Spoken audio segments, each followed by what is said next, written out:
Hey, welcome to What If Linda Was in Halo 3 Timeline 2. If you already watched part 1, you know I added a few flood surprises. So we're gonna have a few here too, but different to keep it fun. When we last left off, the elites had brought the Arbiter and Linda back with them to Earth, and Delta Halo had been blown up. The Human Elite Alliance had begun, and through trials against both the Covenant and the Flood, they had gained some respect for one another. Their alliance is stronger than in the original game. Even with the shipmaster Rataz dead, as they arrive on what's left of Cairo Station, they begin taking defensive positions. Truth's armada is still coming to Earth. Even though most of the Covenant was dealt a heavy blow with the explosion of High Charity and Delta Halo, there's still a lot of Covenant heading this way. Since they believed the Flood was defeated, the Arbiter did not leave any ships behind to guard the remains, and they didn't want any of their ships to be caught in the explosion of High Charity. They thought it best to regroup in full force to end the Covenant. They debrief regarding what happened on Delta Halo, and Miranda insists on Cortana staying on Cairo Station in the meantime while they pull in all their knowledge between Cortana, Miranda, and Quick to Adjust. Linda is sent down to Earth to combat the Covenant still left and to set up defenses coordinated with the Cortana fragment acting as superintendent in New Mombasa. Chief will take Cortana back down to merge with the other half once they are done exchanging information and forming a plan. The Arbiter stays on Cairo Station as he is the de facto leader of the Sanghili now. That being said though, he has already appointed several elites to be captains and his right arm. There is a new shipmaster here, Urko Vadmi. He will be shipmaster until Vadun's child has had enough experience to command his father's fleet. Some elites are not happy with the nepotism, but the Arbiter tells them they are free to take it up with Retem Vadum. Even as a young and mostly unexperienced warrior, he would have no trouble defending his claim. This is his way of saying Rataz's son is exceedingly powerful, even though he's barely a young adult.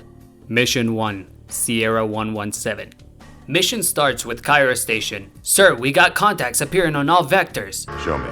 The Covenant has arrived on Earth. As they start fighting back, the Elite's fleet is fighting side by side with what's left of the UNSC. It seems like they're gonna be able to hold out enough to finish off the Covenant just based on sheer numbers. The fight will surely take several days if not weeks, but this is the full force that's left of the Covenant and they feel secure. Sir, we have another wave of contacts incoming! The Arbiter's confused. There's no way they could have regrouped and gathered all the other outposts and called them in here so fast. Yes, there must be 100 or more ships left of the Covenant out in long-range assignments, but even getting word to them about Earth would have taken a long time. As the ships arrive in the solar system, they see they're mistaken. The first ship to appear is the Forerunner vessel that was powering High Charity. In tow, it brings the part of High Charity that was left. Immediately after, there's dozens of slip space portals opening up and a bunch of damaged Covenant ships controlled by the Gravemind arrive. They had truly believed the ships were down for the count, and the Gravemind was as well as his forces were defeated. Lord Hood screams, You brought the Flood to Earth? The Arbiter replies, There are no reason to believe the parasite would survive. In reality, the Forerunner ship was programmed to come back to Earth anyway, so there was nothing the elites could have done against that. The part of High Charity that is being towed around splits into pieces and launches into as many ships as possible. Human, elite, Covenant. For the Flood, it's just a free-for-all. But the Flood-controlled Forerunner ship makes a beeline for Earth. Nothing can really stop it after all. Seeing this as his chance, Truth follows it, leaving half his ships to protect them and the other half to halt the humans and elites from following them. The mission consists of evacuating Cairo Station as the Flood pods have struck it, and Admiral Hood is the highest-ranking member of the military left. After the Master Chief and Arbiter safely evacuate the humans and Sanghili on Cairo, the Arbiter takes a small ship to the surface to escort Admiral Hood's escape pod. This escape pod has Miranda, as Johnson went down to Earth with Linda. Quick to Adjust as well as the ODSTs and Dare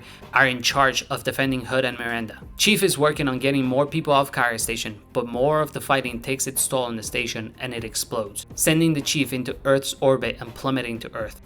Mission 2, Sierra 058. This mission starts the same as the original Halo 3 Mission 1. Chief lands on Earth, his armor is locked, Johnson finds him. Linda removes Cortana this time, she plugs her into her own head. That's when Cortana lets her know that Chief is alive, but the armor took more damage than expected when entering orbit. Since the station had just basically blown up right before falling to Earth, the Chief's suit was weakened. They unlock Chief's armor and Cortana goes back to Chief. Their mission now is to get to Admiral Hood's pod and the Arbiter to escort them to Crow's Nest. His pod landed right where Johnson was being held in the original mission. Linda approaches Chief and hands him a rocket launcher. I've got presents. This fight isn't against the Covenant this time, it's against the Flood. Right off the bat, the jungle is clean and pretty, but slowly throughout the mission, the Flood spreads to everything, consuming the mass of plants, animals, and controlling distorted versions of animals in the jungle. The plant biomass is not very potent, but there's just so much of it, so Flood plants kinda look like flood range units sprouting all over. Cortana says they need to hurry to contain the flood before it reaches a point where it can just start releasing flood spores into the air in enough quantity that they will affect the entire continent, or worse, the whole planet. When they get to the bridge to finally rescue the ODSTs, Hood and Miranda, they see them fighting alongside the Arbiter to fend off the flood. But the flood has taken out the bridge. They are leaping from the other side to come attack Chief and Linda. Johnson stays up here with his marines to shoot and provide some covering fire. Linda and John plan to move some of the down cranes as well as the rubble from the dam's bridge to get away for the others to cross the river. The fight is pretty standard, but this does take some time. In the meantime though, Mikey gets infected by the flood and Romeo's trying to take off the flood infection popcorn thing off of him, and a flood tank form comes and rips him in half. Chief uses his rocket launcher Linda brought him to shoot the dam. The explosion creates more rubble and cement to go flying, but it all lands in a way that it's easier for them to use as a bridge. Buck is super pissed off. He alongside Rookie kills the flood version of Mikey. The top half of Romeo that was tossed aside comes out of the shadows crawling at them. It's clearly Romeo and it still has its face, but the lower half is some abomination combination of Stalker and Romeo. Romeo's legs come running at them as the top half is now some tentacle mess sprouting like some kind of flower. Dare throws a grenade at the top part while Dutch takes a shotgun to the bottom half. They all cross the makeshift bridge. Dutch gets caught by the ankle though. Something in the water reached out and grabbed him. The flood had already moved to infect the local water race. What was once a majestic tiger fish is now just a servant of the grave mine. Linda shoots it and more keep reaching out of the water and coming on land. They manage to get away though. They regroup and realize that this will happen all over Earth if they don't stop the infestation. Seeing just how bad the flood is, we'll have the ODSTs on their guard more for the next encounter. Mission 3. Crow's Nest. They all regroup at Crow's Nest. Admiral Hood has been managing the orbital battle as much as he can with the help of Cortana, but it's not looking good. The Covenant decided to kidnap some humans to use the Forerunner technology, and they are fighting hard to get control of the Flood's main base of operations. They want to escape into the Ark to start their great journey, but it's really not looking good for them either. The Flood attacks Crow's Nest base as the Flood tends to do. The mission now is once again to save Lord Hood and Miranda. Humanity is constantly on the back foot for this timeline, but I should clarify it's not a one-sided battle though. Because the ships the Flood brought were already heavily damaged and they were fighting with the remains of the Covenant and the Sankhili forces. The only mistake the Gravemind has made so far is splitting his forces. Some ships try to disengage the battle on Earth to head into other solar systems and spread the Flood there, but the elites have not allowed them. It has cost both the Flood and the elites a lot of ships doing this tug of war, trying to escape and trying to stop one another. Chief and Linda defend Crow's Nest while the Arbiter prepares their exit route. He will assault the Flood, sneaking in through the underground caves and make an exit. Linda and Chief will try to save as many evacuees as possible. This works out almost the same this time around. They plant a bomb as they're getting ready to leave, but before they can leave, the Flood brings in new Flood forms. Bear Flood. Bear Flood forms kind of like the tank forms, but it was clearly once a bear. Claws and teeth ready to tear apart, so sharp that even Mjolnir would have trouble if they received a direct hit. Now you might be saying, hey, there's no bears in Africa, the Romans hunted them all down. And I'll say, this is 2552, someone transported bears to Africa eventually. Also, why are you fighting me on this? Flood bears are cool. And just for good measure, the Flood gave them shields. The Flood had given the Flood bear shields. Much like the brutes have, their armor seems to fit the bears. After defeating each a Flood bear, Chief and Linda set the bomb to explode and take out the whole base with as much Flood as possible, while the rest escape through the caves. Linda and Chief make it out just in the nick of time, but as the breeze is falling, Linda's sniper rifle gets knocked off her back and she has to leave it. Mission 4. Tsavo Highway. At the beginning of the mission, Lord Hood and Miranda are picked up by a phantom. They will be taken back to Oni Alpha site along with Johnson. They're gonna help evacuate and coordinate the attack against the Flood from there as long as they can, but then they plan to go the other side of the planet to put as much ground between them and the Flood. The Prophet's forces didn't finish excavating the portal to the Ark, but with the presence of enough humans, the Forerunner technology started to react on its own and the portal began to open. Before anyone was ready, even Truth. The Flood follows in pursuit of Truth into the portal. Not all its forces though. A quarter of the Flood are still on Earth and another quarter is on the ships in orbit. The last half of the Flood is going to the Ark though. Along with them goes the Gravemind, as he was still in the Forerunner ship at the center of the portal. So this time the Arbiter chooses not to stay back anymore. He is done escorting the Admiral. Their treaty won't mean much if they all die. He tags along with Linda and Chief as they head into the portal. The plan is going with the elites and stop Truth from activating the halos. Find a way to either stop the Flood or close the portal so it can't come back to Earth. The majority of the mission consists of fighting through Tsavo yellow highway on their way to clear a landing zone so they can meet up with the elites and take a ship to the portal. The Chief, Linda, and Arbiter, along with a group of elites and Buck, Rookie, and Dutch, are all the forces that plan to go in. Well, besides the ship that takes them. Although most of the mission is fighting Flood, there is some Covenant to fight here, as when Truth made a beeline for the portal, most of his ships took a lot of damage, so when they shot out escape pods and dropped ships to avoid dying on board, but unfortunately for them, they would be landing on a zone heavily contested by Flood. Along with the biomass of all these Covenant forces, the Flood has now started to create aerial units, like the ones from Halo Wars. For now there's not too many, but they are mainly used as scouts, to find anything else that can be infected or enemies. Along the highway, they find a Scorpion tank that has been flipped over by some tank Flood. Linda flips it over and Chief tells the ODSTs to get in, as they are most susceptible to the Flood. They are now riding on 2 Warthogs, one with Chief, Linda, and Dutch, and one with Arbiter and his 2 elites, escorting the tank through the highway. The end of the mission, where they get to the tunnels, is different though. As the mission has taken quite a bit more time, the sun is starting to go down, so the tunnel is incredibly dark and full of pockets of biomass. Chief and the Arbiter will go ahead, along with the 2 elites. Linda will stay here to protect the ODSTs and provide long-range fire just in case, but without her sniper, the best she can really do is use a DMR to help. Chief and the Arbiter push through the tunnel. This section is full of Flood jump scares, and the big fat Flood carriers, kinda like how in the library it was just every corner, they were just hiding and waiting out. While inside the tunnel, Chief finds a flamethrower. Mission ends as soon as he picks it up. The cutscene shows the Chief burning away the Flood to clear a path for the Warthogs, but the flamethrower runs out before there's enough room for the tanks. Mission 5. The Storm. The sun is getting real low, and although they all have flashlights and the elite armors help them see at night, they know being out there at night is going to be far more difficult than in the daytime. So they start trying to hurry to the pickup site. The only bit of good news is that because so much time has passed, the orbital defenses on the other side of the planet have finally made it to help the battle that's going up above Africa. Yes, most of the planet's defenses were almost entirely gone, but this will help them out a bit. So the battle up in space is going much better. The Flood seems to be on track to losing, the orbital battle at least. Once they get inside here, there is no fight. As a matter of fact, there's only a bunch of dead brutes and even some jackals. Everybody's looking around wondering what happened, since they would have expected the Flood to come and infect, or at least claim the biomass. The ODSTs and elites are watching the rear as Linda and Arbiter push forward when they get outside to see a bunch of Flood, which makes it even more puzzling why there hadn't been any bodies back in the previous building that were taken by them. Now that they are on this side where there is a bunch of raids and anti-air raids, they see them all blown up. Range forms all over, all kinds of infection coming at them. The popcorn infection little forms aren't around this time though. Strangely enough, the Flood began to mutate squirrels into infection forms, improving their speed and being so nimble that are able to climb virtually any surface. They're rushing the ODSTs since they don't have shields to protect them. Linda finds a sniper here once more in this section.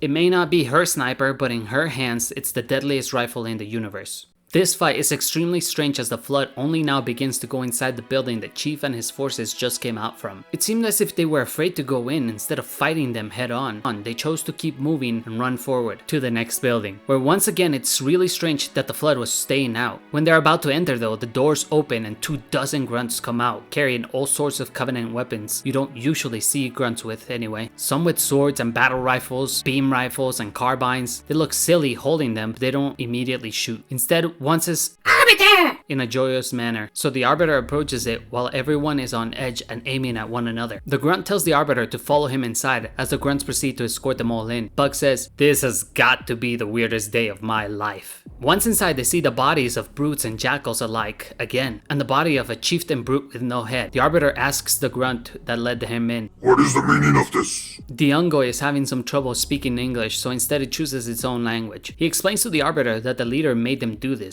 He could not stand the orders of the brutes anymore. When they go around the corner, they see a massive Ungoy. This grunt is almost as tall as Master Chief in full armor. He's sitting on a pile of dead brutes and wearing the chieftain's headgear. On his left hand, he has a cracked skull, which must have obviously belonged to the chieftain. Buck starts to say, "What in the hell?" but just shuts up when the grunt looks at him. The Arbiter approaches the grunt, seeming familiar. The grunt stands up and says to the Arbiter, "We meet again, brother." The Arbiter, still confused by the grunt, does not respond. The grunt tells him, "Do you not remember me? I was a sworn ally to Master Vadu." Suddenly the memory of Flood comes back. This was the Ungoi that survived hunting down the heretic, but he was far larger now. That had just been a month ago. How had it gotten so big? The Arbiter, having never seen an Ungoi so big, is confused. He looks him up and down. The Arbiter questions the grunt. If it is so, what were his final words? The Ungoi replied, The prophets lie and scheme. Do not let them dishonor the covenant we made with the gods. The Arbiter's eyes widen. It's true that it had to be him. The two elites accompanying them let out a roar. Not angry, but one more of respect for the memory of the shipmaster. The Arbiter questions the grunt why he is here, how he got so big and so on. But the grunt tells him if they live to see another day, he will tell him. They can't waste any more time here though. The grunt asks the Arbiter about their plan to chase the prophet and the flood to the Ark and stop the ring's activation. This doesn't sit right with the grunt since he still believes in the Great Journey. The only reason he did not go with the elites during the Great Schism was because even though he trusted Rataz, the grunt did not hear what Guilty Spark had told the shipmaster about the purpose of the halos. Even if he was an impressive strong grunt back then, he was still just a grunt to them, and even the shipmaster had undervalued him. He was guarding the entrance during the fight with the heretic and the flood, so he wasn't present to hear that the Great Journey was a lie. The Arbiter tells the grunt, Come with us, we shall show you the truth. Seeing as they don't have much of a choice but to stay here or go with the Arbiter, the grunt agrees. He gathers all his forces, about 4 dozen grunts, 16 jackals, and almost 100 buggers. The grunt says, The brutes wanted to waste our lives while they cowered in here, so we extinguished theirs. The parasite does not attack my brood. The chief and Linda look at each other. That much was obvious since they didn't even dare try to go in and infect the biomass of the dead bodies in the other building. Was the flood really afraid of this grunt and his forces? They prepare to head out and go to the section where we usually fight the scarab. This time though, the scarab is lying out there all blown up. The Arbiter asks the king-sized grunt, Your undoing? but the Ungoi replies, The honor goes to one of my brood. He perished but scared the flood shitless. The two elites laugh and Buck was cracking a smile. They clear out what flood is in the area, but surprisingly enough, the flood was absolutely staying away from the grunts and his forces. The buggers had taken off into the air to fight the flying flood forms. After clearing out the entire area, the Arbiter's ship arrives to pick them up. The Arbiter had contacted them to send something big since they had gathered more allies. As the ship is leaving to return to one of the Arbiter's carriers, we see the AA gun that's usually at the end of the mission. This time, it's just a bunch of flood biomass in that area. The Covenant never got a chance to put up their AA gun there, but these flood masses look a lot like stacks or spires. The chief asks Cortana if she has any data on them, and she says, This is not good, chief.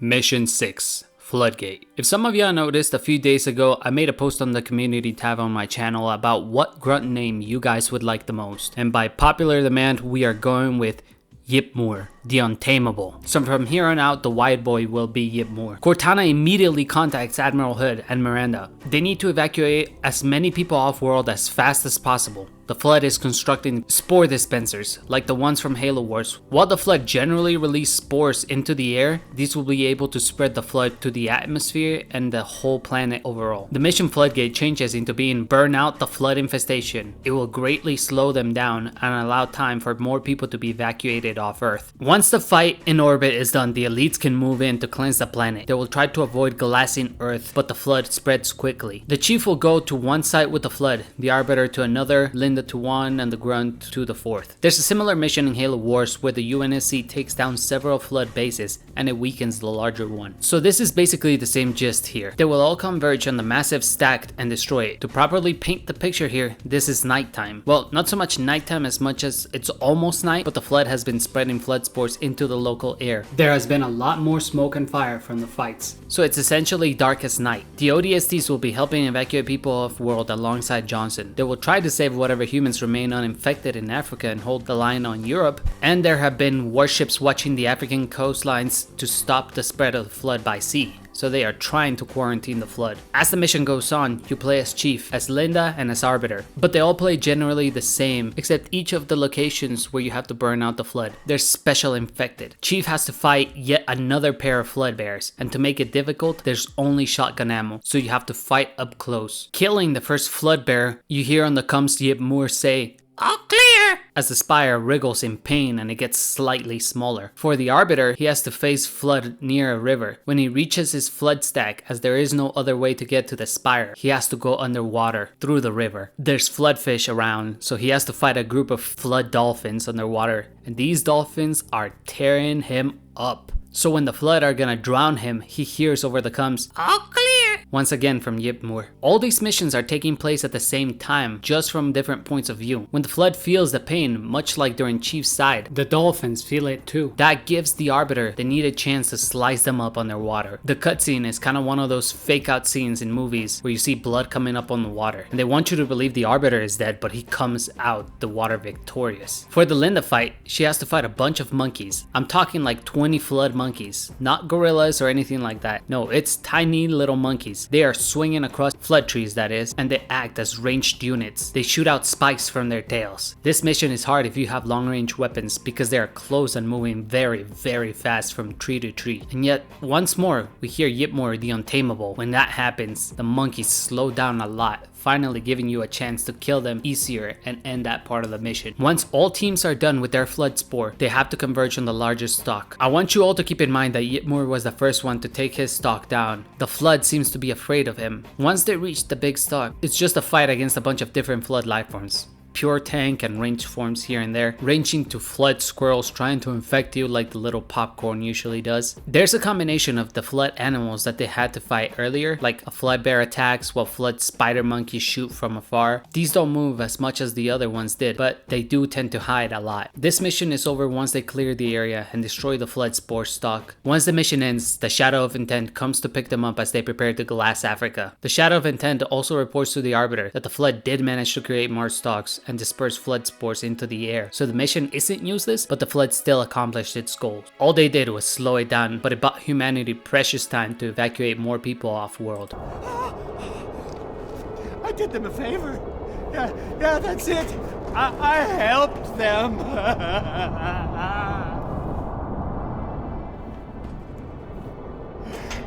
Maybe I need to help myself. Maybe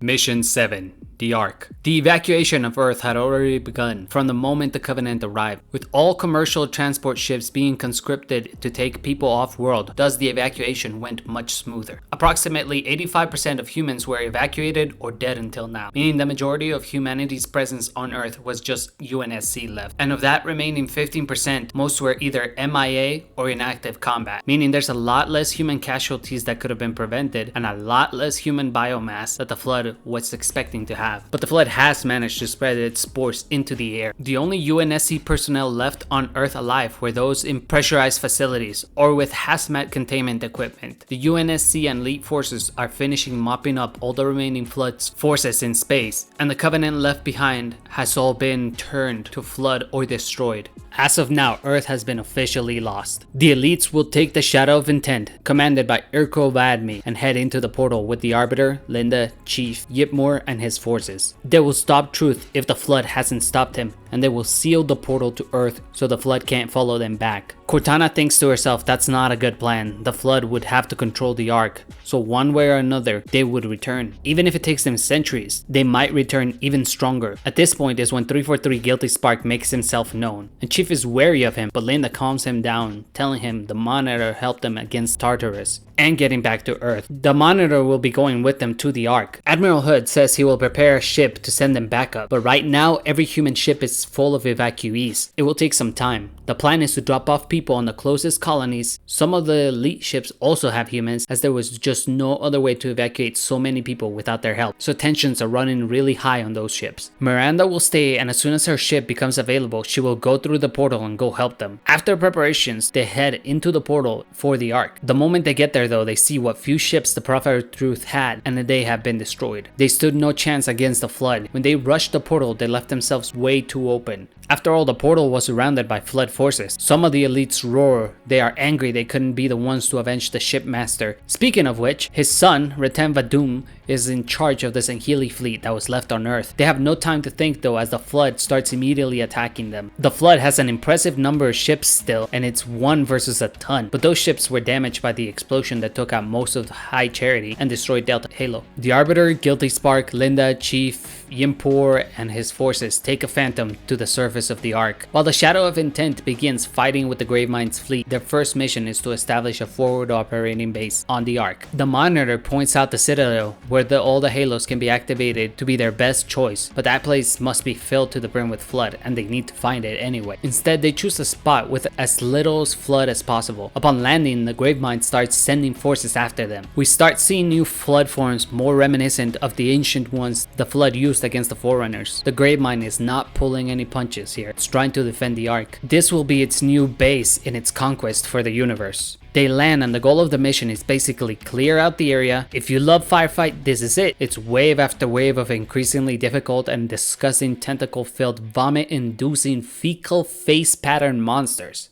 And once again, I want to emphasize tentacles because every single flood form the Gravemind sends to them just has some. After 7 waves, you know, Bungie's fun number, of flood, the Gravemind finally stops sending in flood. It's not gonna keep wasting biomass that it can't replenish right now. Chief asks Guilty Spark if he has any idea what the layout of the place is, or what is in the installation that can help them combat the flood. It says no, but if they can get to a terminal, he can try to access some information to help them get going. Linda points out some tall buildings in the distance. She says, "Those buildings look important." The Arbiter, Linda, and Yipmur will go with Guilty Spark, while Yipmur's companions and Chief stay to defend the area, in case Linda and her group need to escape or regroup.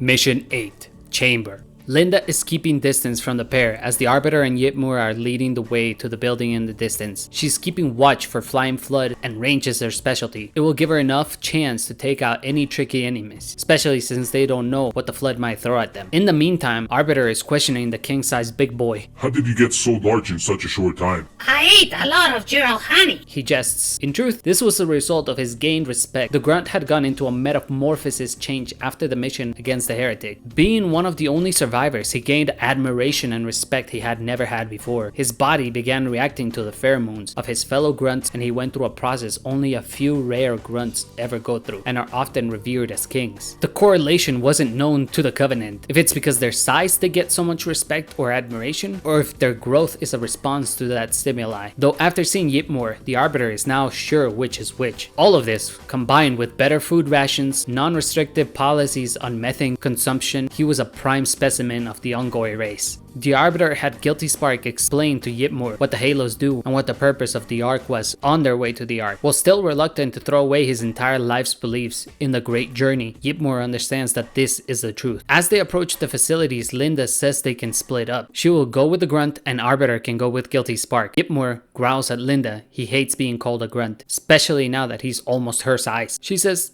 "Noted," as the translation program in her Mjolnir suit helped her understand what he was muttering about. Arbiter asks Yipmur one more question before they split up. Why does the infestation refuse to fight you? The Grunt takes off his methane mask for a moment. The oxygen-rich atmosphere immediately starts to take its toll on him, but he just grins through his sharp teeth. He says, "Because I'm not afraid to die, Arbiter." Once they split up, Linda notices the Grunt is humming to himself, but he doesn't speak much to her. They make quick work of any flood lifeforms they encounter along the way and clear out the building relatively easily. This mission is once again super annoying with a bunch of fat blow-up infection forms roaming around every corner. The building is filled with Forerunner books. Not paper and hardcover like we know books to be, but they're like data pads. This is ancient knowledge for whenever humanity was ready to claim the mantle. Linda can access it, but she cannot understand it, both because it's in the Forerunner galactic language and because it's extremely advanced knowledge. Mind you, the Spartans are some of the smartest humans to ever exist, so this seriously has to be important stuff in these databook pads. Ultimately, they find nothing here, but when they exit the building to reunite with the Arbiter, Guilty Spark is full of joy. It rushes to Linda. Reclaimer, please follow us inside. There's much to do. Before they can go to the next building though, flood forms start raining on them. They take care of them easily, but the Gravemind is trying to take advantage of them being separated, so it's sending a lot more pure forms with no weapons, trying to exhaust them and leave them defenseless with no ammo. Once Linda notices that she is running low on ammo, she starts making a break for it. Inside the building, the Arbiter and Guilty Spark had gone. The Arbiter leads the way instead of Guilty Spark though, as he does not run out of ammo or power for thousands of years. He can help defend their backs by blasting flood. Finally, the Arbiter leads them to a room that's eerily shaped like a human office. Once inside, they seal themselves in. Linda asks Spark, "Where are we?" He responds with, "We're in the chamber of the Orator." These were his chambers? Pretty small for someone with such a big title. "Oh no, Reclaimer. This entire facility as well as the one across from it are his chambers." Huh. Who was the Orator, Oracle? The Arbiter asks, but the Flood starts pounding the door. Pounding wouldn't really work on a Forerunner door usually, but the Flood is using tank forms specialized specialized on blunt force. No time, we must hurry. Says Guilty Spark as he leads them to what the Arbiter and it had found when they came in. A case displaying a Forerunner suit and some weapons. The suit is like nothing Linda has ever seen. The case reacts to Linda's touch and begins to open. The suit is incredibly light, almost like a simple t-shirt. Running along it are a bunch of lines of several colors, and the suit begins to warp into a size that would fit Linda. Linda wants to try putting on the suit, but with flood spores in the air, she doesn't dare take off her helmet. I want to clarify, when Yipmoor took off his mask, he did not breathe any flood spores because the air was not so full of flood. But after the flood, they killed outside, and while inside, Linda doesn't want to risk it. The suit has a bolt shot holstered along its hip, and on the display case, there's a Promethean suppressor as well as a light rifle. She takes both as they only seem to want to respond to her. The monitor takes the suit and stores it away. You know how in Halo Combat Evolved he stores away the index in case Chief gets infected? Well, same here, it's basically gone into its own little pocket of reality within Spark, I guess. They find some more Forerunner artifacts, but it's nothing they can recognize, so Guilty Spark says there's no time for it. They try to hold down the room while the flood tries to pour into it, though this seems like an endless fight as the tank forms keep coming. But Linda, with her new suppressor, is making short work of them. After all the flood forms are dead, the monitor accesses the terminal within the room at the top of the building and says, it may not be a cartographer, but at least now we know more about the area. Well, at least now they know where the cartographer is for the Ark too.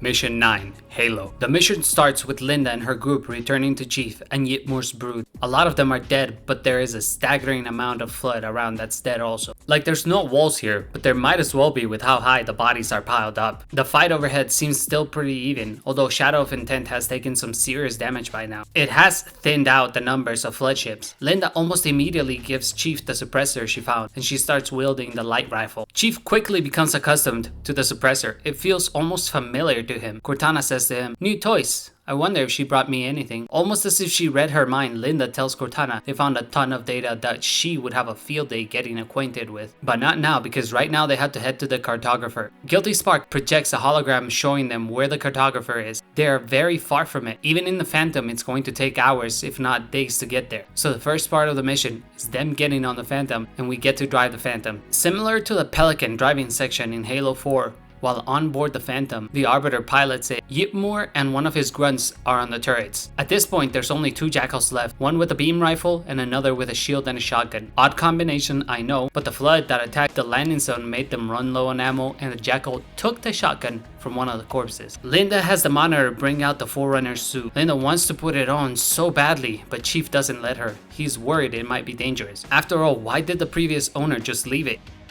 He questions if it even has power. It's been dormant for over 100,000 years after all. They don't get to find out as the Phantom comes upon a bunch of flood forces. We have to clear the skies of flood piloted banshees and eventually even come up against another group of Phantoms. After defeating those Phantoms, our Phantom is pretty much all beat up and goes down from all the fighting. Luckily, they managed to crash in the desert, pretty much the exact same spot the Forward Unto Dawn touches down on in the mission The Ark on Halo 3. From here, they will have to walk their way to the spire housing the cartographer. There are a lot of flood forces between the two locations, and this time they don't have tanks to clear it out. But armed with the Promethean weapons and the sheer caliber of all the warriors here, they finally make it to the spire. But when we usually fight the Scarab, this time it's a massive, homunculus, cancerous flood life form. This is the Gravemind in all its unholy glory, but it's way different than the one in Halo 2. It is far larger, and thus it has taken a more combat ready form. This may not be the boss fight to end the game, but it certainly feels like it. After fighting it and weakening it for several minutes, it seems like they haven't made any progress. This is when Yipmoor reveals why the flood was afraid of him. The grunts are known to come at you with sticky grenades, but Yipmoor had trained his brood better. It's not running at the enemy with activated stickies, it's running with them at full speed on one hand while shooting with the other. They are far more ferocious than anything Linda, Chief, and Arbiter have ever seen. This time,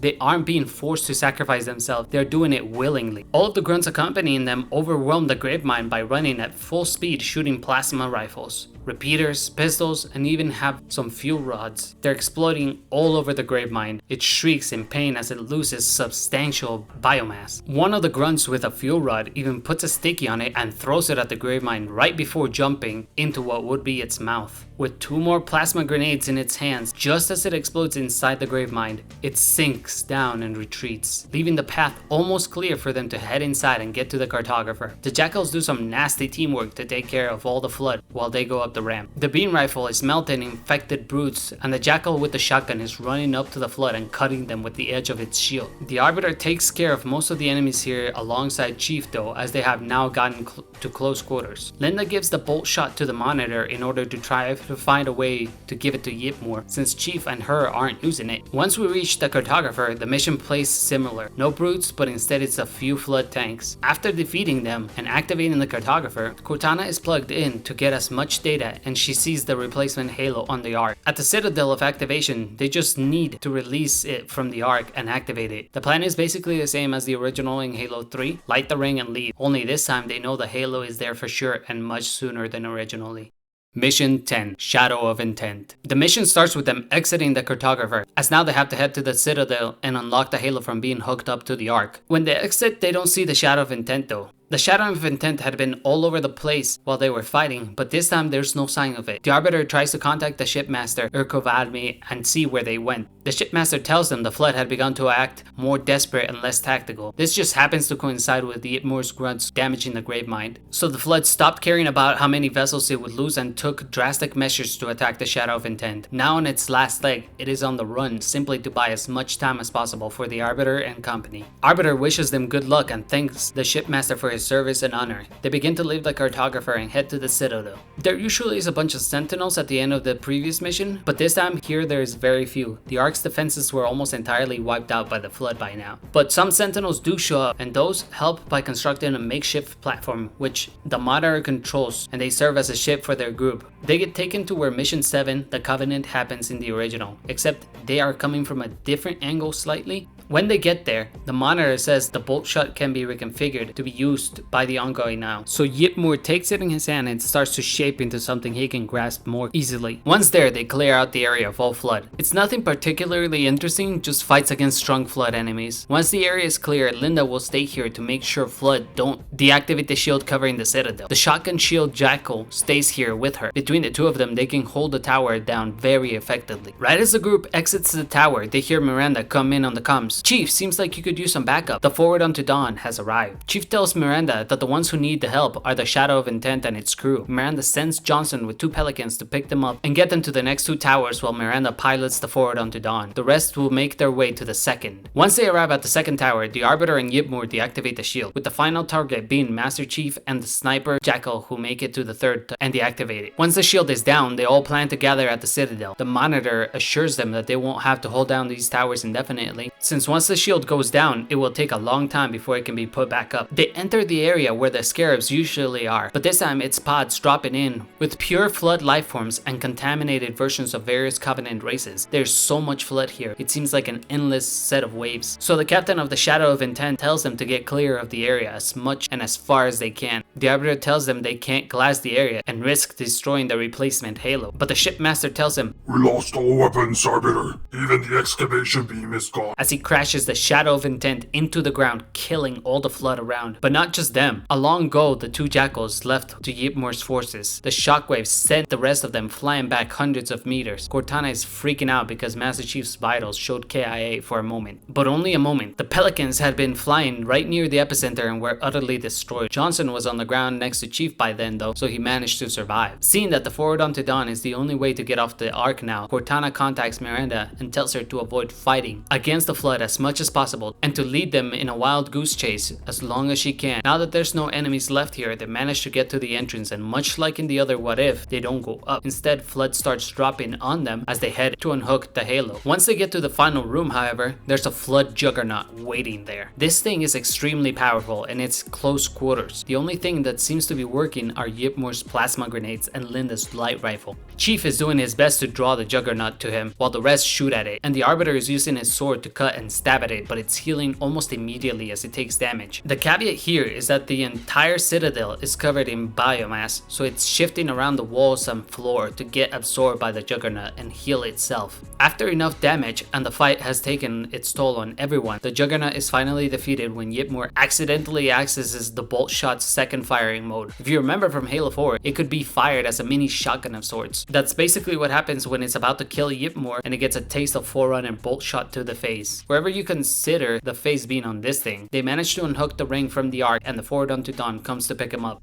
Mission 11, 1001 Plans. As they make their way to the new Halo, the Forward Unto Dawn is being attacked. Even though the Gravemind has very few ships left, they are still Covenant ships, so they outpower the Forward Unto Dawn. With this in mind, Linda suggests doing what the Shadow of Intent was doing. Just run and try to avoid damage while they finish their mission. Miranda agrees. They take a Pelican to land on the new Halo and bring along a Warthog. You know, the ones without a gun but instead have extra seats? One of those. This Halo has almost finished being constructed since they were on the Ark a few more days this time around. So when it fires, it will be extremely damaged, but A, it won't be destroyed, and B, it will not damage the Ark. They land on a different spot than the original though. Instead, they come from the side where they usually escape into with the Warthog and try to outrun the Halo's destruction. Johnson will stay aboard the Forward Unto Dawn this time to protect the crew of the bridge. The ship is almost entirely empty, as back on Earth, the UNSC decided not to glass the Earth and they are trying to reclaim Earth little by little, so they needed as much personnel as possible. It's not going great, but all the UNSC and elite ships remaining are keeping all the Flood efforts from escaping the Earth. Johnson says it'll take decades to get the Earth back to how it was, if it ever does, but this is not as bad as in my other scenario. So Yip, Linda, Arbiter, and Chief make their way through flood-infested hallways. In this hallway leading to the Warthog, there's one more Flood Bear. This one has an overshield, so Linda and Chief try to take it down in the conventional shoot until it stops moving kind of way, while Arbiter cloaks to try to reach it off guard. Yipmore is taunting it while shooting at it with his new bolt shot on one hand and a plasma pistol on the other. As Arbiter is seeking a final blow to kill it, it swings an arm at him and sends him flying. The other three stop for a moment as they want to make sure the Arbiter is alive. Once they see him move though, Cortana says, "Chief, throw a grenade at its hind legs." Chief throws a grenade and one of the Flood Bear's legs blows apart. The leg had no armor and it had not been shielded. Now unbalanced, Linda runs at it and shoulder checks it right into Yipmore. Yipmore hugs it from behind as tentacles come out of its mouth to try to infect Yipmore. Although he's not big enough to wrap his hands around it, he is holding him in place.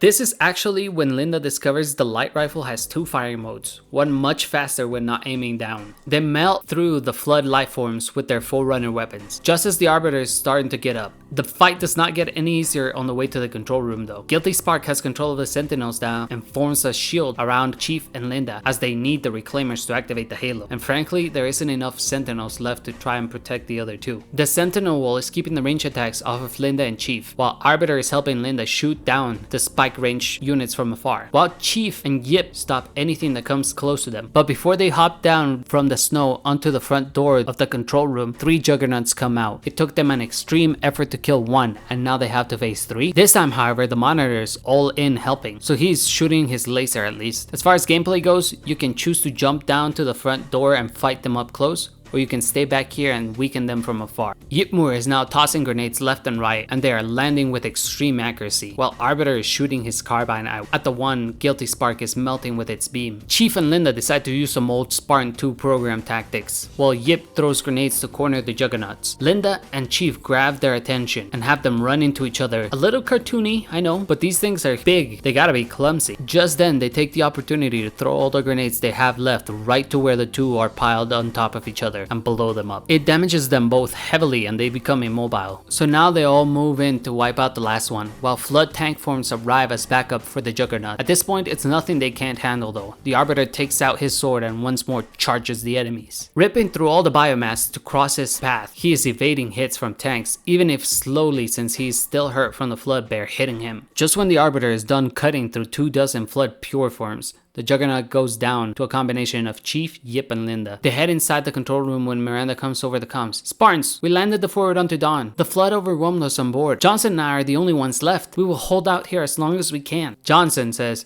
Chief, do whatever you need to do to stop them from going back to Earth. now inside the control room, they activate the Halo and start making their way back to the Warthog. Linda says, "We won't make it in time to help them at this pace," so Guilty Spark comes up with an idea. I can take you to them. The teleportation system in the new installation was greatly damaged by the Flood, however, so I may only send one of you alone. They all look to Master Chief and nod. Yipmore takes the wheel of the Warthog as the Chief jumps out. While in midair, he is teleported onto the Forward Unto Dawn. He immediately begins to repel the Flood forces from Miranda and Johnson's location. He plugs Cortana into the Forward Unto Dawn so she can begin piloting it. Meanwhile, Linda and Arbiter are shooting out the back of the Warthog, thinking maybe they should have gone with a Gauss Hog this time considering how strong the Flood is here. here? Well, the mission pretty much ends up being the same though, with the Warthog run while pieces of Halo are breaking apart. This time though, it's not as fast of a breakdown as the Halo had more time to finish construction. Chief has made his way to the back of the ship while Johnson, Miranda, and Cortana are on the bridge. Chief starts shooting out the back as some Flood flying forms are reaching the Warthog. Just as the Warthog jumps into the ship, Cortana begins to take off. Only now they realize that they left Guilty Spark behind, as he could not keep up with the Warthog at full speed while also shooting his laser to help them. As the ship is leaving Halo, we get to see the sequence of the tank almost hitting the Arbiter, but he escapes it. Linda jumps over the Warthog, but gravity is pulling to the side now as the ship takes off. Linda is about to free float off the ship when Yipmur grabs her by the foot and he holds himself onto the floors. The Warthog that flies out the back and hits Chief instead misses this time when it's about to hit Linda, but the tank is coming right their way. Chief tosses himself into the tank to push it off course from hitting Linda and the Grunt. This time the Arbiter saves him though, in the same manner that Yipmur saved Linda. The final shot there is the elite hand reaching out to the human hand as they clasp and fade to black. We come to the legendary ending where it's the Forward Unto Dawn having been torn in half once more. However, things are very different this time. The backside made it through the portal, while the front side was the one that was gone and lost in deep space. The backside crashes into Earth. They land on a still flood-infested Earth. We see a cutscene of some Marines telling Admiral Hood that something just came out of the portal. We go back to the Chief as he's helping Linda get up. The Arbiter is reloading his carbine and we see a ton of flood coming at them. The Arbiter tosses the Master Chief an assault rifle. Chief reloads it, he aims it right at the camera, and they all get ready to fight some flood as the cutscene ends Left 4 Dead style. Well, I hope you enjoyed the video. This one had a lot more creative liberties than the others by far, but I think that's what makes it a bit better. I understand some of you are gonna hate it. A lot of you might have clicked off the video when things got completely derailed. And if you guys seem to hate it, I'll go back to the old format of following the already existing story more closely. But if you like it, I think my what ifs will have one timeline with all the extra types of ideas that I have, and the other timeline will be more along with the games are. There's a couple more things I want to say here if you've stuck around this long. First off, I want to take a moment to absolutely be candid with you. I don't think Truth would have made it to the Ark, but because I wanted the rest of the events to take place on the Ark, based on the ideas, I just couldn't contain myself. I want to say thank you for all of you watching, and if you didn't like it, I'm sorry. Let me know what you guys think in the comments. I try to respond to every comment. Also, for those of you watching still, I want to make sure you understand that my channel isn't just going to be about what ifs for Halo. Ideally, I hope to turn this channel into a sort of storytelling mechanism. See, I enjoy coming up with my own ideas, which is why I really love Timeline B for this series. I may or may not do a what if Linda was in Halo 4, simply depending on the reaction to this video and the previous one. But for the far future of this channel, it's not just gonna be what ifs of Halo. I'm gonna try to tackle other games, maybe books, maybe movies way down the line. But for now, I am focusing on growing this channel. Anyway, thank you for watching. I hope you stick around for my journey. I hope you like the anime shorts that I post every day. I try to make them funny and give people more reasons to come back to the channel. Once again, thank you for watching. Subscribe pretty please with reclaimers on top. Bye. What is it? More brutes? Worse.